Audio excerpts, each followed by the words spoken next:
حضرت نعیم مجمر رضی اللہ عنہ کا بیان ہے کہ میں حضرت ابو ہریرہ رضی اللہ تعالی عنہ کی معیت میں مسجد کی چھت پر چڑھا تو انہوں نے وضو فرما کر ارشاد فرمایا کہ میں نے رسول اللہ صلی اللہ علیہ وآلہ وسلم کو فرماتے ہوئے سنا کہ میری امت کو بروز حشر بلایا جائے گا تو ان کی پیشانیاں اور ہاتھ پاؤں وضو کے آثار سے سفید ہوں گے، پس تم میں سے جو بھی اپنی سفیدی بڑھانے کی استطاعت رکھے تو اس کو چاہیے کہ وہ ایسا کرے۔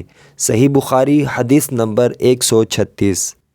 ام المؤمنین حضرت ام سلمہ رضی اللہ عنہا سے روایت ہے کہ رسول اللہ صلی اللہ علیہ وآلہ وسلم کے پاس حضرت ام سلیم رضی اللہ عنہا حاضر ہوئی۔ انہوں نے عرض کیا، یا رسول اللہ صلی اللہ علیہ وآلہ وسلم، اللہ تعالی حق بیان کرنے سے حیا نہیں فرماتا۔ عورت کو جب احتلام ہو جائے تو کیا اس پر غسل ہے؟ چنانچہ نبی کریم صلی اللہ علیہ وآلہ وسلم نے ارشاد فرمایا، ہاں، جب وہ منی کو دیکھ لے۔ اسے سنتے ہی حضرت ام سلمہ رضی اللہ عنہا نے شرم کی وجہ سے اپنے چہرے کو ڈھانپ لیا اور عرض گزار ہوئیں، یا رسول اللہ صلی اللہ علیہ وآلہ وسلم، کیا عورت کو احتلام بھی ہوا کرتا ہے؟